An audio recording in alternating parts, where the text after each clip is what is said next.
یہ دوسری بات ہو گئی. اب تیسری بات سنیں، اہم بات کہ اللہ کے احسانات ہم پر کرنے. پہلی بات تو آپ نے سنی موت کیا ہے، مرنے کے بعد کیا کرنا چاہیے. اب جو ہے احسانات دیکھیں اللہ رب العزت کے ہم پر کتنے ہیں اور ہم نے بھلا دیا ان احسانات کو. لیکن قرآن پاک میں ذکر ہے کہ اللہ کی نعمت کا تم شمار کرنا چاہو تو نہیں کر سکتے. اللہ کی نعمت کا، رحمت کا کوئی احاطہ نہیں، کوئی لمٹ نہیں، انلمیٹڈ، تم شمار نہیں کر سکتے. لیکن ان کے احسانات اللہ رب العزت کے اتنے ہیں. اور ایمان سے آپ بتاؤ کہ اللہ رب العزت نے کبھی کہا کہ میں نے تم پر احسان کیا؟ نہیں، بلکہ آنکھ دی جو ہے نا دنیا کی رنگینیت دیکھنے کے لیے، قرآن کی تلاوت کرنے کے لیے، خانہ کعبہ کا دیدار کرنے کے لیے، ماں باپ کی زیارت کرنے کے لیے. یہ نعمت اتنی بڑی نعمت ہے کہ کسی اندھے سے جا کر کے پوچھیں کہ آنکھیں نہیں ہیں تو کیسا لگتا ہے، تو بتائے گا کہ پوری دنیا ہی میری نہیں ہے، چاروں طرف اندھیرا، میری زندگی تو بیکار زندگی ہے.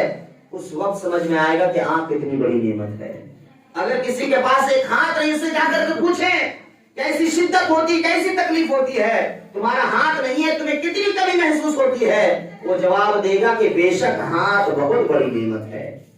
اسی طریقے سے دیگر جتنے بھی اعضاء ہیں جسم کے، اور معمولی بات جسے ہم سمجھتے ہیں کہ زبان میں جو ہمارا لعاب ہے، تھوک ہے، اللہ کا احسان دیکھیں، کرم دیکھیں، کتنا بڑا احسان ہے.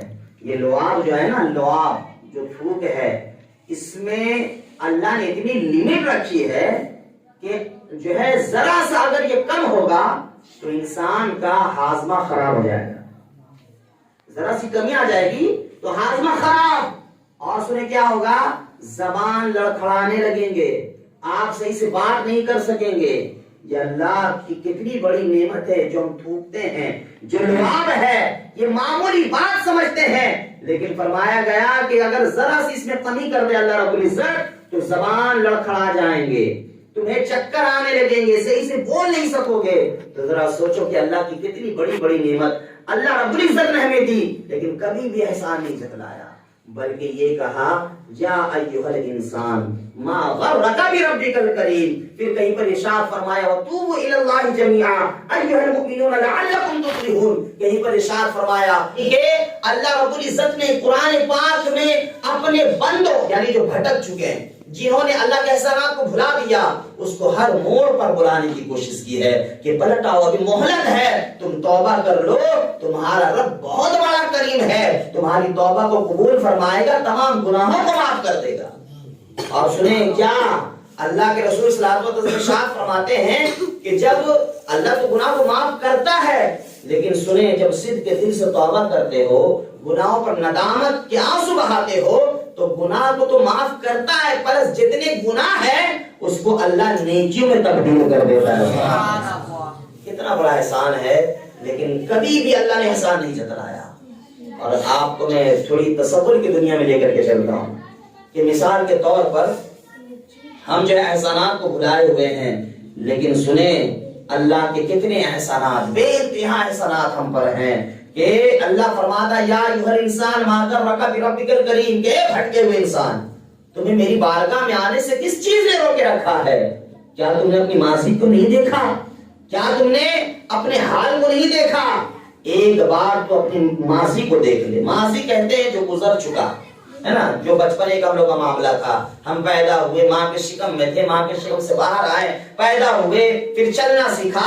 اللہ فرماتا ہے اپنی ماضی کو دیکھ لے، یعنی جو دن گزر چکا ہے کہ تجھے باپ کے نطفے سے ماں کی شکم میں بھیجا، پھر اس کے بعد میں نے تجھ پر احسان کیا، لیکن احسان نہیں جتلایا. فرمایا کہ دیکھ ماضی کو دیکھ لے، تو ماں کی شکم میں تھا، وہاں پر خون پلا پلا کر کے 9 ماہ تجھے وہاں پر زندہ رکھا، کہ تجھے اس دنیا میں بھیجا، یہ میرا احسان ہے. اور سن لے، جب تو یہ دنیا میں آیا تجھے بولنے کا شعور نہیں تھا، تجھے چلنے کا شعور نہیں تھا، تو چارپائی کو پکڑ کر کے کھڑا ہوا، یہ میرا احسان ہے. تجھے بولنے کی طاقت نہیں تھی، شعور نہیں تھا، میں نے جو بولنے کا طریقہ تجھے بتایا، یہ میرا احسان ہے. پھر تجھے عقل بخشی, تیرے ذہن کو کشادہ کیا کہ تو کچھ سمجھ سکے, تو کچھ پڑھ سکے. سن, جو میں نے تجھے پڑھنے کی ذہانت بخشی ہے یہ میرا احسان ہے. سن, احسان نہیں جتلایا, لیکن اللہ رب العزت بتاتا ہے کہ اپنے ماضی کو دیکھ لے, پھر تجھے عقل بخشی, تو جوان ہوا, تجھے جوانی بخشی, تو کچھ کمانے کے لائق ہو گیا کہ تو اپنے پریوار کی پرورش کر سکتا ہے, تو اپنے ماں باپ کی دیکھ بھال کر سکتا ہے. تو جوان ہوا, تیرے نکاح ہوئی, تیرے بچے ہوئے, تو اپنی پریوار کی جو پرورش کر رہا ہے یہ بھی میرا احسان ہے. لیکن تو نے میری عبادت نہیں کی, تو نے میری جو ہے احسان کو جو ہے بھلا دیا, تو نے میری زندگی میں نافرمانی کی ہے. لیکن اے مسلمان, اے شخص سن لے, یہ ماضی کی بات ہے, حال کی بات ہے. تو جوانی میں آ چکا ہے, اب تو مغرور ہو چکا ہے, تو گھمنڈی ہو چکا ہے کہ مجھے بڑھاپا نہیں آئے گا. بلکہ سن, جس طریقے سے ماضی کے حال میں تو نے زندگی گزاری ہے, پھر میں وقت کو پلٹاؤں گا, پھر میں جو ہے وقت کو گھماؤں گا اور پھر ماضی کو مستقبل میں تبدیل کر دوں گا. یعنی جوانی بخشی, پہلے تو بچہ تھا, جوانی بخشی یہ میرا احسان ہے. اب جب جوانی ڈھلے گی تو بڑھاپے تک آئے گا اور تیری ایسی نوبت ہو جائے گی جسے مستقبل کہا جاتا ہے. یعنی کہ ابھی ہم جوان ہیں, بڑھاپے تک جو جائیں گے, یعنی آنے والا جو وقت ہے وہ ہمارا مستقبل ہے. اپنے مستقبل کو بھی دیکھ لے. تو نے زندگی میں تو میری نافرمانی کی ہے, لیکن اس مستقبل میں کیا ہوگا کہ تو چرپائی تک پہنچ جائے گا, تیرے پیروں سے طاقت ختم ہو جائے گی, تیرے ہاتھوں سے طاقت ختم ہو جائے گی, کھانا پینا بالکل ختم ہو جائے گا, اور سن, تو بیماریوں میں مبتلا ہو جائے گا. اور اس وقت ایسا منظر ہو جائے گا کہ جس بیٹے کی خاطر تو نے میری نافرمانی کی ہے, جس اولادوں کے خاطر تو نے میری نافرمانی کی ہے, عبادت نہیں کیا, ذکر و اذکار نہیں کیا اور پوری زندگی نافرمانی کر کے گزاری ہے, جب تو بیماری میں مبتلا ہو جائے گا, گھر کے اندر چرپائی میں پڑا رہے گا, جب تو کھانسے گا تو تیرا بیٹا کہے گا کہ اس کی ہو سکتے ہیں جراثیم, اس کی بیماری میرے بچوں میں کہیں نہ پھیل جائے, لہذا تیرے بیٹے تجھ سے گھین کھانا شروع کریں گے, تیرے بیٹے تجھ سے دوری اختیار کر لیں گے, تیری بیوی ہے وہ بھی دوری اختیار کر لے گی. سن, اس کے بعد کیا ہوگا کہ تجھے گھر سے نکال کر کے چرپائی میں برآمدے میں رکھ دیا جائے گا, کیونکہ جو ہے تیرے جراثیم لوگوں تک نہ پھیل جائے, جراثیم اس کے بیٹوں میں نہ پھیل جائیں. اب ذرا سوچ اس منظر میں تیرا حال کیا ہوگا. تو نے ماضی میں تو گناہ کیا, حال میں گناہ کیا, اب وہ وقت کو میں پلٹاؤں گا جب تو ساری چیزوں سے لاچار ہو جائے گا. تو دعا کرے گا, ڈاکٹروں کو دیکھے گا تو کہے گا کہ ڈاکٹر صاحب مجھے زہر کا انجیکشن لگا دو, مجھے کوئی ایسی دوا دے دو کہ مجھے موت آ جائے, یہ ذلت بھری زندگی جینی نہیں, مجھے موت دے دے. تو اللہ کی میری بارگاہ میں دعا کرے گا کہ مالک مولا مجھے یہ زندگی دیکھی نہیں جاتی, لہٰذا اس سے بہتر ہے کہ موت دے دے. اللہ فرمائے گا کہ اب ذرا سوچ, اس حالت میں اگر میں تجھے موت نہ دیتا تو کیا ہوتا, اگر میں تجھے موت نہ دیتا تو کیا ہوتا. اے بدبخت انسان سن, میں نے جو تجھے ماں کے شکم سے پیدا کیا یہ بھی میرا احسان ہے, میں نے تجھے شعور بخشی, چلنا سکھایا یہ بھی میرا احسان ہے, جوانی بخشی, شعور بخشا کہ تم زندگی گزار سکے یہ بھی میرا احسان ہے. بڑھاپا دیا, چرپائی کے لگ گئے, لوگ تجھ سے دوری اختیار کر رہے ہیں, اب تو موت کی دعا کر رہا ہے. اس عالم میں اگر میں موت دوں گا تو یہ بھی میرا احسان ہے.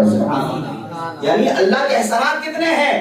فرمایا کرا ہے کہ میں اگر موت نہ دوں تو سوچ تیرا حال کیا ہوگا, زندگی بھر تو جو ہے ذلت بھری گزارے گا. میں موت اس عالم میں دوں گا تو بچ جائے گا لوگوں کی بد نظری سے, جو تمہیں گری نظر سے دیکھ رہے ہیں, تو سے دور بھاگ رہے ہیں. اگر موت دوں گا تو یہ میرا احسان ہے.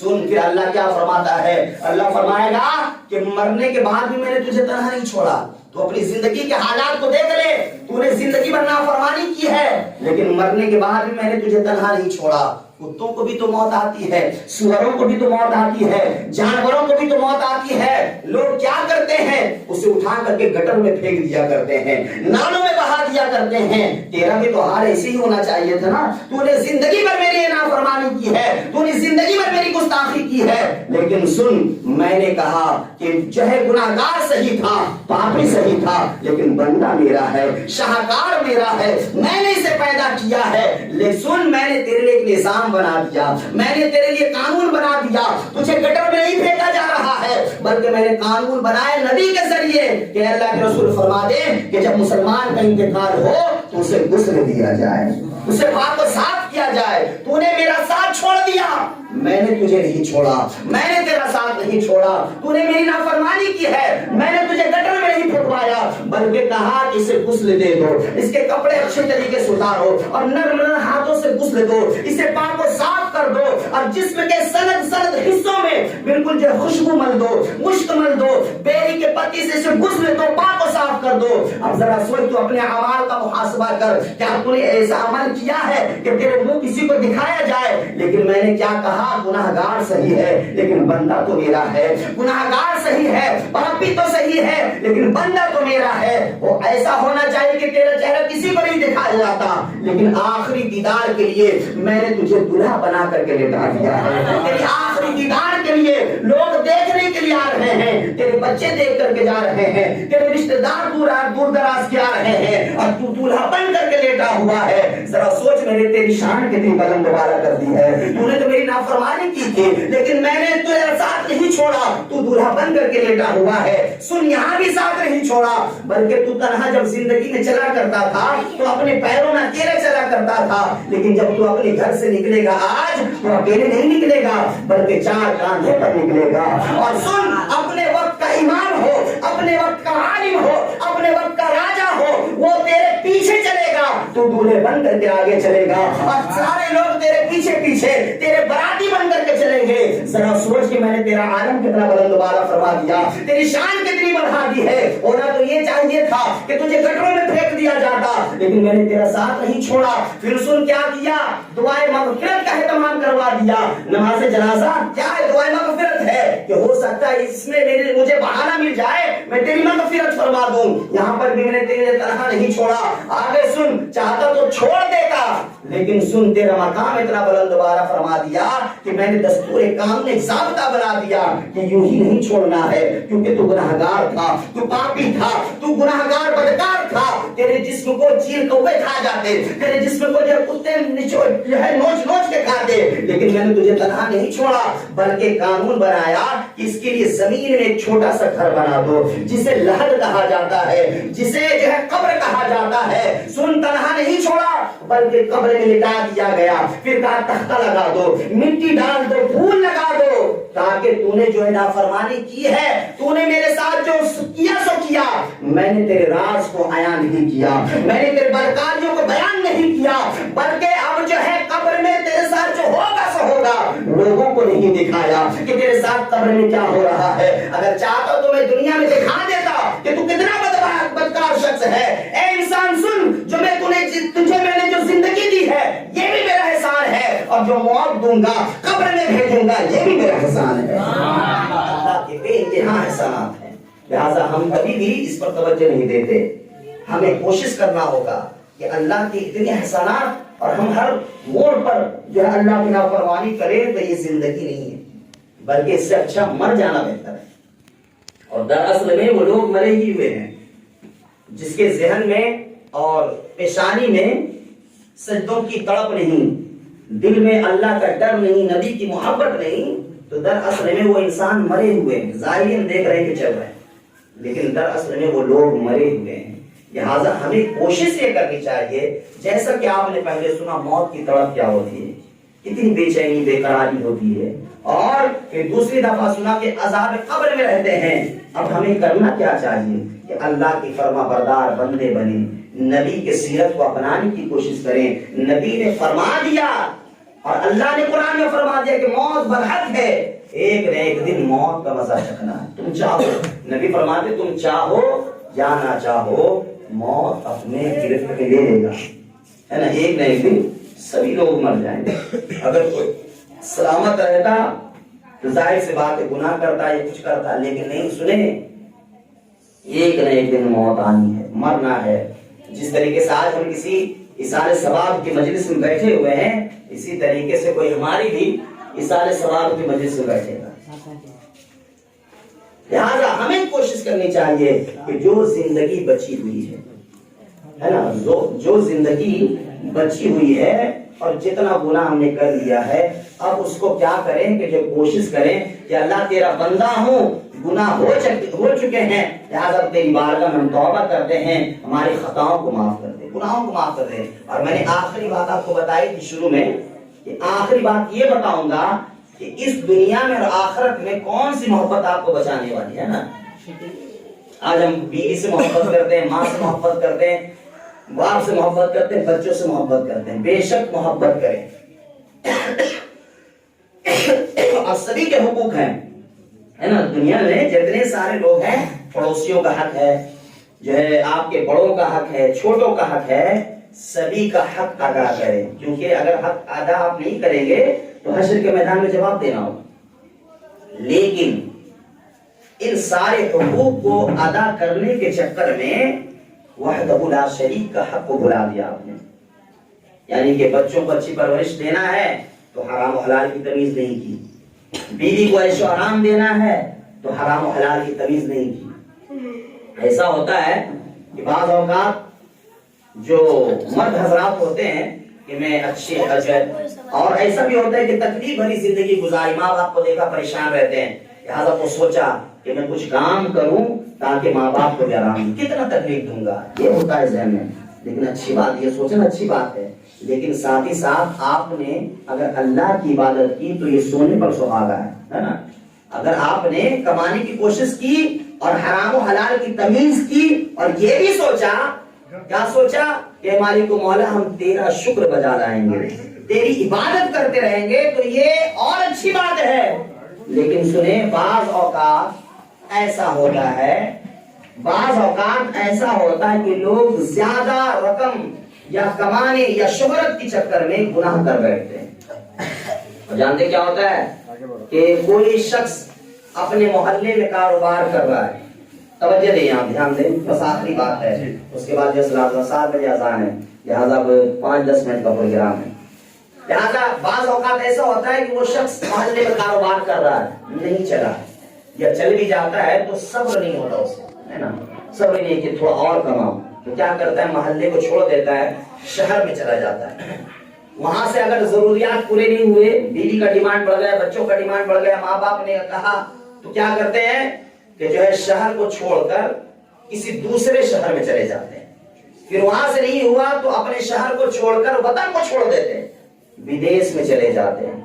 جانا کوئی بری بات نہیں ہے، حرام و حلال کی تمیز کر کے جائز پیسہ کمائیں، کہیں بھی جا کر کے کمائیں، حلال ہو، اور جس نے ہمیں پیدا کیا اس کا حق بھی ادا کریں۔ اگر ایسا نہیں کیا تو سنیں کیا ہوگا، زندگی گزار دی یوں ہی، زندگی بھر پیسے کے چکر میں، ضروریات پوری کرنے کے چکر میں اللہ کے حقوق کو بھلا دیا، یعنی اللہ کی عبادت نہیں کی، تو کیا ہوگا، موت اگر آ گئی تو کیا ہوگا۔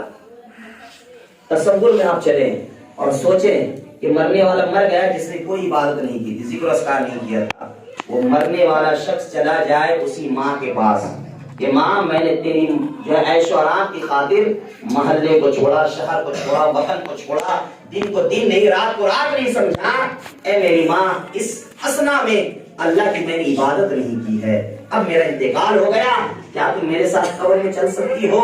لیکن وہ ماں جواب دے گی نہیں، ایسا نہیں ہوتا، میں مردے کو کسی زندے کے ساتھ نہیں دفنایا جاتا، میں نہیں جا سکتی۔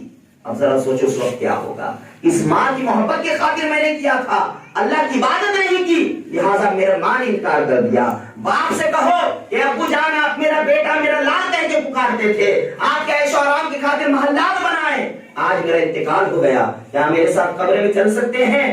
باپ بھی وہی جواب دے گا، نہیں میں نہیں چل سکتا، کیونکہ جو ہے بے شک تم مجھ سے محبت کرتے ہو، تکلیفیں کیے ہو، لیکن مردے کے ساتھ زندے کو نہیں دفنایا جاتا، چلے جائے اسی بیوی کے پاس، اے میری بیوی سنو، تم میری شریک حیات ہو، تمہاری عیش و آرام کی خاطر، بچوں کو اچھی تعلیم دینے کی خاطر میں نے محلے کو چھوڑا، شہر کو چھوڑا، وطن کو چھوڑا، اس محلے اس وطن کو چھوڑ کر دوسرے وطن میں رہا، تم لوگوں سے جدا رہ کر، لیکن میں نے اللہ کی عبادت بھی نہیں کی ہے، اب میرا انتقال ہو گیا، کیا تم میرے ساتھ قبر میں چل سکتی ہو؟ وہ بیوی بھی انکار کر دے گی، نہیں میرے شوہر، بے شک تم مجھ سے محبت کرتے ہو، میں بھی تم سے محبت کرتی ہوں، لیکن آج تک ایسا نہیں ہوا کہ کسی مردے کے ساتھ زندے کو دفنایا جائے، میں بھی نہیں چل سکتی۔ اب ذرا سوچے کیا حال ہوگا، پچھتاوے کے سوا کچھ نہیں، تمہارے بیٹے تھوڑی دیر روئیں گے، آنسو پوچھیں گے، 2-3 گھنٹے کے بعد میں مسجدوں میں اعلان کر دیا جائے گا، تمہارا جسم یوں ہی پڑا ہوا ہے، جس بیٹے کی خاطر تم نے نافرمانی کی ہے وہ بیٹا تم سے دور بھاگے گا، ڈرے گا، مر چکے ہیں۔ وہی باپ ہے نا جس کے پیسے کو لے کر کے کھاتے پیتے تھے، وہی باپ ہے نا جو کل گود میں بیٹھا کرتے تھے، لیکن غسل دینے سے ڈریں گے، چھونے سے ڈریں گے، غسل دینے والے کو بلایا جائے گا، اس وقت تک جسم کو چھوئیں گے بھی نہیں، ذرا سوچو کیا حال ہوگا اس وقت. غسل دینے والے آئیں گے, غسل دیا جائے گا, اور سنیں آخری بات سنیں, پھر کیا ہوگا کہ اسی محل سے آپ کو نکالا جائے گا. کون محل؟ جس کے بنانے میں آپ نے حرام و حلال کی تمیز نہیں کی تھی, نہیں دیکھا تھا کہ ہم کیسے پیسہ کما رہے ہیں, کیسی اینٹ لگا رہے ہیں, کیسے سریا لگا رہے ہیں, اور وہی محل سے نکالا جائے گا. کون نکالے گا؟ کوئی غیر نہیں نکالے گا, وہی بیٹے نکالیں گے آپ کو, جس کی محبت کے خاطر اللہ کی نافرمانی کی تھی, نمازوں کو ترک کیا تھا, جو ہے حرام و حلال کی تمیز نہیں کی تھی. بیٹے اٹھائیں گے کاندھے پر اور اسی گھر سے آپ کو نکالا جائے گا, جنازہ گاہ میں لایا جائے گا, نماز جنازہ پڑھانے کے بعد قبر میں دفنا دیا جائے گا. المختصر, جب قبر میں فرشتے آئیں گے, عبادت تو نہیں کی تھی, نیک کام نہیں کیا تھا, زمین کو چیرتے پھاڑتے جب آئیں گے فرشتے سوال کریں گے من ربک کا, جواب دے گا ہاں ہاں لا ادری, میں نہیں جانتا, آئے افسوس میں نہیں جانتا. دوسرا سوال کریں گے, جواب نہیں دے پائے گا. تیسرے سوال پر بھی جواب نہیں دے پائے گا. وہی ہوگا, اللہ فرمائے گا کہ اس نے جھوٹ کہا, بندہ نہیں کہے گا, فرمائے گا اس نے جھوٹ کہا, لہذا عذاب نازل کر دیا جائے گا. لیکن سبحان اللہ الحمدللہ, جس نے دنیا میں رہ کر کے ماں کو بھی خوش رکھا, باپ کو بھی خوش رکھا, بیوی کے لیے پیسے روپے پیسے کمائے, بچوں کو اچھی تعلیم دینے کے لیے وطن کو بھی چھوڑا, لیکن اللہ کی عبادت نہیں چھوڑی, ہے نا, اللہ کی بات نہیں چھوڑی, وطن کو تو چھوڑا, ذکر و اذکار کرتے رہے, روپے پیسے بھی کمائے, محل بھی بنایا, گھر بھی بنائے جائز پیسے سے. سنیں اس کا کیا حال ہوگا جب قبر میں دفنایا جائے گا. وہ تو آسانی سے نکالی جائے گی, میں نے بتایا کہ بڑی آسانی سے روح پتہ بھی نہیں چلے گا. لہٰذا سنیں کیا ہوگا جب قبر میں دفنایا جائے گا تو فرشتے آئیں گے, اور جب سوال کریں گے من ربک کا, تو وہ مومن بندہ ہوگا نا, جواب دے گا ربی اللہ. سبحان اللہ, ربی اللہ, میرا رب اللہ ہے. دوسرا سوال کریں گے ماں دینوں کا, تمہارا دین کیا ہے؟ وہ کہے گا دین الاسلام, میرا دین اسلام ہے, میں مذہب اسلام کا ماننے والا ہوں. تیسرا سوال نبی کریم صلی اللہ تعالی علیہ وسلم کے بارے میں کیا جائے گا, لیکن اس سے پہلے حجابات کو ہٹایا جائے گا, پردہ ہٹایا جائے گا, اور نبی کے چہرے انور کو دکھایا جائے گا. آپ ذرا سوچیں کتنا اچھا منظر ہوگا. ایک عاشق رسول کے لیے اس سے بڑی اور سعادت کی بات کیا ہو سکتی ہے. جب چہرہ دکھایا جائے گا, فرشتے سوال کریں گے ما کنت تقول فی حق ھذا الرجل, دنیا میں تم اس مرد حق کے بارے میں کیا کہتے تھے, یہ کون ہے؟ وہ مومن بندہ سوچے گا جواب دینے کے لیے کہ اللہ کے رسول ارشاد فرمائیں گے اے میرے امتی گھبراتا کیوں ہے, کہتے اس نبی کا کلمہ پڑھ کر کے مسلمان ہوئے. اے مومن بندہ گھبراتا کیوں ہے, کہتے کہ جب زندہ تھا تو رات میں یہ پڑھ کر کے سوتا تھا کہ میں سو جاؤں یا مصطفیٰ کہتے کہتے, خدے آقا صلی علی کہتے کہتے, کہتے اس نبی کا کلمہ پڑھ کر مسلمان ہوئے, اس نبی پر ایمان لائے. اے میرے امتی گھبرانے کی ضرورت نہیں ہے, اس قبر کی اندھیری کوٹری میں میری ہی محبت تجھے بچاتی ہوئی نظر آئے گی, اور کل میدان محشر میں تجھے رسوا ہونے سے میری ہی محبت بچاتی ہوئی. دنیا اور آخرت میں جو محبت کام آنے والی ہے وہ اللہ اس کے رسول کی محبت کام آنے والی ہے. لہٰذا یہ محبتیں بھی ہیں, حقوق ہیں ماں باپ کے, ان سارے حقوق کو بھی ادا کریں, بیوی بچوں کا بھی حق ادا کریں. اگر کم کمائی ہے تو اسی میں صبر کر لیں, ہے نا, کم کمائی. ابھی نبی فرماتے ہیں کہ اگر کوئی بندہ مومن کم کمائی میں صبر کر کے, دنیا کی مسائل میں صبر کر کے زندگی گزارتا ہے, اللہ کی عبادت کرتے رہتا ہے, تو اس کے لیے اچھا ہے, قبر میں اسے راحت و سکون ملے گا, اس کو جنت میں اعلیٰ سے اعلیٰ مقام ملے گا.